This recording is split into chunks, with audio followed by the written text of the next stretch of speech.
কেউ ধূপের ব্যবসা করছে, ধূপের প্যাকেটে আমার ভগবানের ছবি দিয়ে দিয়েছে, গৌর নিত্যানন্দের ছবি, রাধা মাধবের ছবি, দেবাদিদেব মহাদেবের ছবি, আর ভক্ত সেটাকে একবারে আনন্দের সঙ্গে গ্রহণ করছে, কিনে নিয়ে আসছে। যতক্ষণ ধূপের কাঠিটা থাকছে প্যাকেটের মধ্যে ততক্ষণ যত্ন, যেই ধূপের কাঠি শেষ হয়ে গেল দুমড়ে মুচড়ে ওখানে যে আমার ভগবান আছে আর ভক্তের খেয়াল নেই, ওটাকে ডাস্টবিনে ফেলে দিল।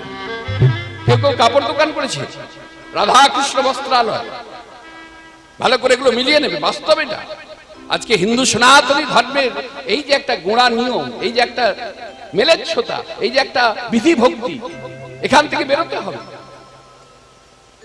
যে কাপড়ের দোকান করেছে রাধা কৃষ্ণ বস্ত্রালয়ের নাম দিয়েছে, ঠিক আছে, যে পলিথিনটাই করে কাপড়টা দেয় সেটাতে আবার রাধা কৃষ্ণের ছবি প্রিন্টিং করে দিয়েছে, ভক্ত সেটাতে একবার ড্যাং ড্যাং করে নিয়ে চলে এলো বাড়িতে। এবার যেই কাপড়টা বার করে নিল, নিয়ে এবার ওখানে যে আমার ভগবান আছে আর তার খেয়াল নেই, একবারে ভাঁজ করে দুমড়ে মুজড়ে হয় চালের বাতায়, নাহলে খাটের তলায় রেখে দিল। কেউ কেউ আবার টেনে নিয়ে বাজারে যাচ্ছে, যেগুলো আমার ভগবানের যোগ্য নয়, আমার ভগবানের অযোগ্য, সেই সব আগড়ু বাগড়ু জিনিস সেই পলিথিনের প্যাকে করে কিনে নিয়ে চলে আসছে।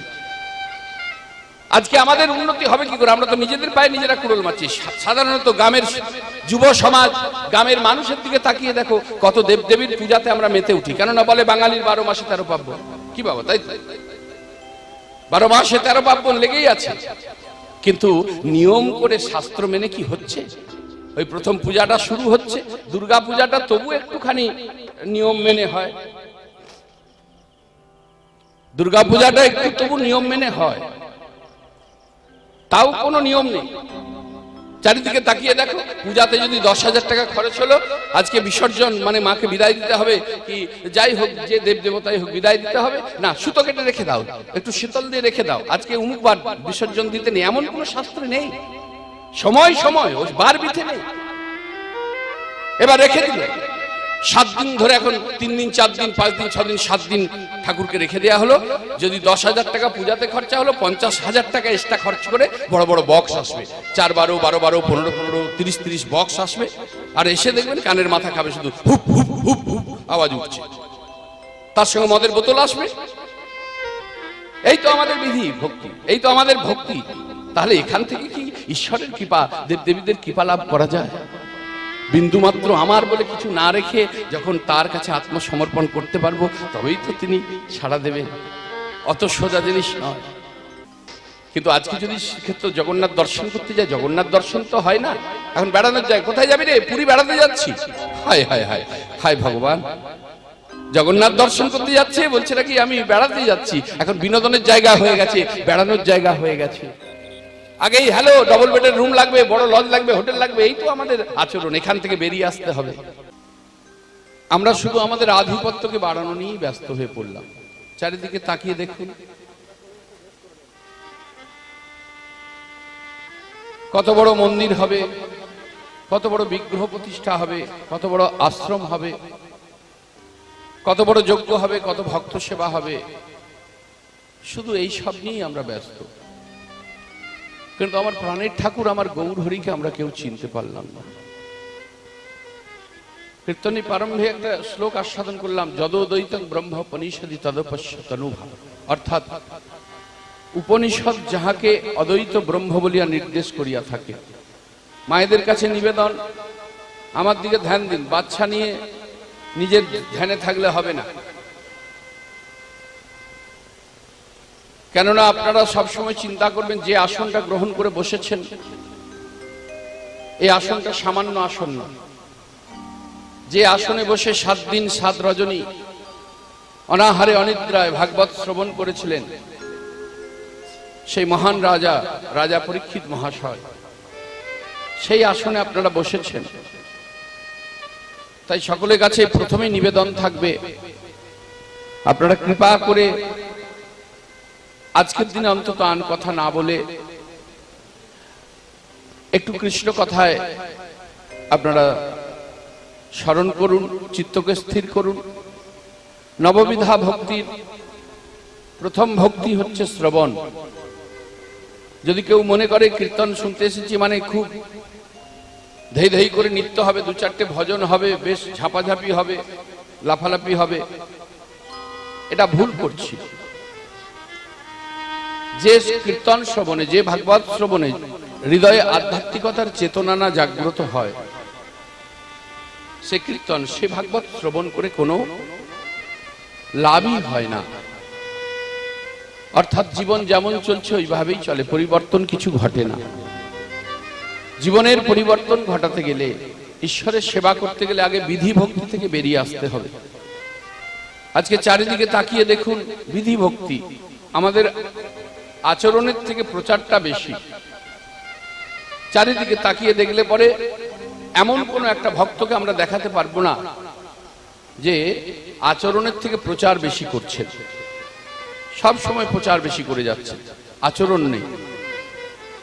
তাই সেখানে দাঁড়িয়ে আমরা যদি মাটি মনে করি, এখানে যে বিগ্রহ প্রতিষ্ঠা করা আছে, পঞ্চতত্ত্বের চিত্রপট রয়েছে, আমরা যদি ছবি মনে করি, আমরা যদি মাটি মনে করি, পাথর মনে করি, কাঠ মনে করি, সেটা আমাদের ভুল হবে।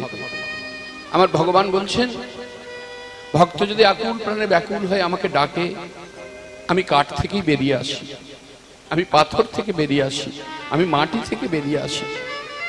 তার প্রমাণ আপনি যদি বর্ধমান জেলার কালনায় যান, আমার গৌরীদাস পণ্ডিতের সেবিত বিগ্রহ গৌর নিতায় আজও দণ্ডয়মান। অচল বিগ্রহ সচল হয়েছিল, দুই ভাই কথা বলেছিল। আরেকটু যদি এগিয়ে যাওয়া হয়, শ্রীখণ্ড, আপনারা পালা শুনেছেন, রঘুনন্দন আমার গোপীনাথকে নিজে হাতে নাড়ু খাইয়েছিল। খাচ্ছে না বলে বলেছিল, গোপীনাথ, বাবা আমাকে একটা দিনের জন্য সেবা দিতে দিয়ে গেছে, তুমি যদি সেবা না করো, পিতা এসে বলবে, রঘু, একটা দিনের জন্য তোকে সেবা দিতে দিলাম, একটা দিন তুই সেবা দিতে পারলি না, আমি বাবার কাছে ছোট হয়ে যাব। তুমি যদি সেবা না করো, আমি তোমার চরণে মস্তক ঠুকে আমার জীবন আমি বিসর্জন দেব। ওইটুকু বয়সে আমার পাথরের গোপীনাথের চরণে মাথা ঠুকেছিল, রক্তে মন্দির ভেসে যাচ্ছে। ভক্তবৎসল্য ভগবান তখন অচল বিগ্রহ সচল হয়ে ওই পাথর থেকে বেরিয়ে দুটো হাত বাড়িয়ে বলেছিল, রঘু দে, নাড়ু দে। নিজে হাতে নাড়ু খেয়েছিল, আজও অর্ধ নাড়ু করে ধরা আছে।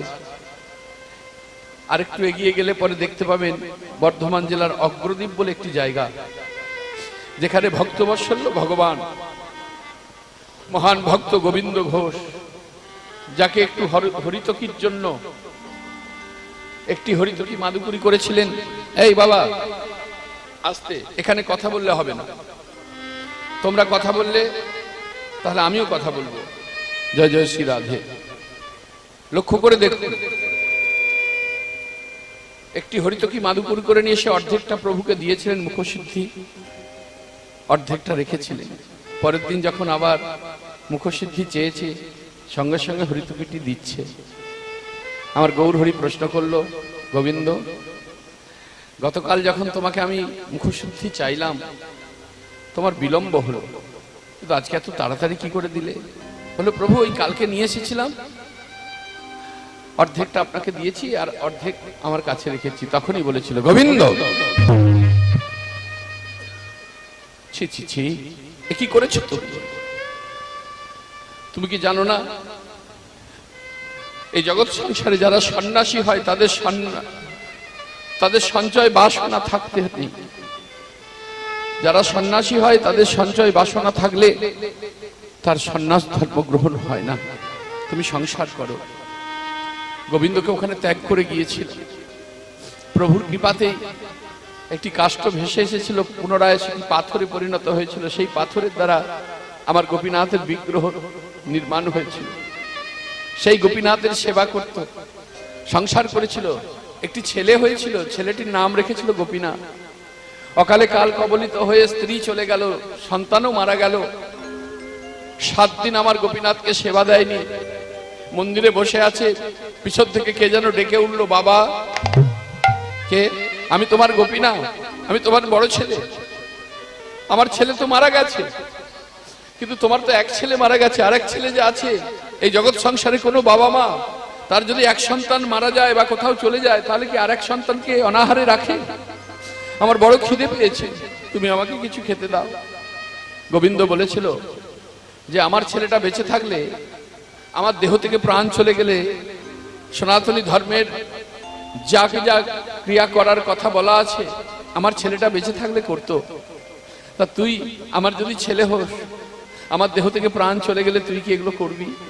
আমার ভগবান ভক্তবৎসল ভগবান ভক্তকে কথা দিল, কেন করব না? আমি যে তোমার ছেলে, তুমি আমার বাবা। ছেলে হয়ে গেল ভক্তি। যখন গোবিন্দ ঘোষের দেহ থেকে প্রাণ চলে গেল, আমার ভগবান ভক্তবৎসল ভগবান ওই পাথরের মূর্তি নয়ন দিয়ে অবিরত ধারায় অশ্রু পরিচ্ছন্ন হয়েছে, মুখাগ্নি করেছে, এমনকি কাছা গলায় নিয়েছে, এমনকি জগতের পিতা যার ইঙ্গিতে সৃষ্টি স্থিতি লয়, যার ইঙ্গিতে জগতে প্রলয়, সেই ভগবান আমাদের মতো প্রতি জীবের দ্বারে আঁচল পেতে ভিক্ষা করে পিতার ক্রিয়া করেছে।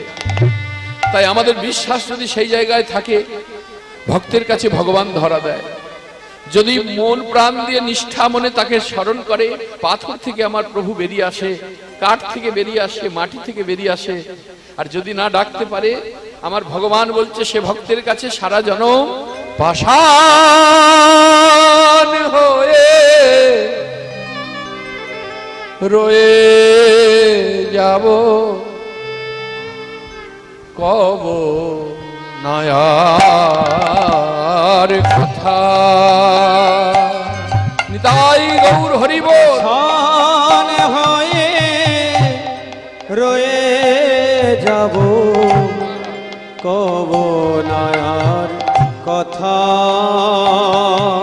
আমি পাষাণ হয়ে রয়ে যাব, কব নয়ার কথা। আমি পাষাণ হয়ে রয়ে যাব, কব নয়ার কথা। আমি পাষাণ হয়ে রয়ে যাব, কব নয়ার কথা। বুঝবে না কেউ কি যে আমার অন্তরেতে ব্যথা। বুঝবে না কেউ কি যে আমার অন্তরেতে ব্যথা। বুঝবে না কেউ কি যে আমার অন্তরেতে ব্যথা। আমি পাষাণ হয়ে রয়ে যাব, কব নয়ার কথা।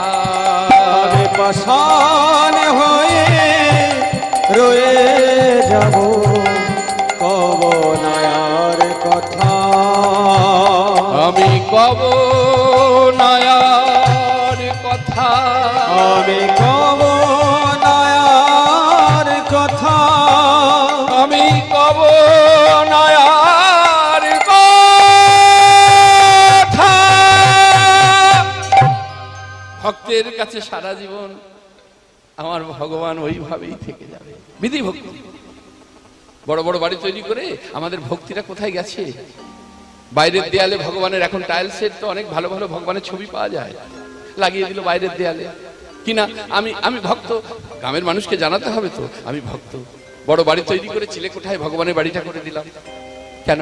এত বড় বাড়িতে উত্তম একখানা গৃহ আমার ভগবানের জন্য তুমি রাখতে পারলে না? বলতে পারলে না আমি তোমার কর্মচারী, তুমি আমার মালিক, তুমি আমাকে দিয়ে তৈরি করিয়েছ, এ ঘরে তুমি থাকো। ভক্তির একটা দিক থাকবে তো, কি গো মায়েরা? ভালোবাসা এভাবে তো হয় না। লক্ষ্য করে দেখো, তুমি এই ঘরে থাকো, আনন্দে থাকো, আনন্দময়, তুমি আনন্দে থাকো। তবে তোমার কাছে একটা নিবেদন, ওই ঘরের যে কোনো একটা কোণাতে আমাকে একটু থাকতে দিও প্রভু, যেখান থেকে তোমাকে দর্শন করব, তোমার সেবা করব, তোমার পূজা করব। এমন তো করি না? চিলে কোঠায় ভগবানের বাড়ি। আচ্ছা একবার বিচার করলে না, যখন প্রচন্ড গতিতে ঝড়, প্রচন্ড বৃষ্টি পড়ে, ছুটে আমরা তো ঘরের মধ্যে চলে যাই। কিন্তু সেই যে ভগবানকে বাইরের দেয়ালে রেখেছো সেই ভগবানের অঙ্গে কত ঝড়ের ঝাপটা, কত জলের ঝাপটা লাগছে, একবার অনুভব করেছো? করনি।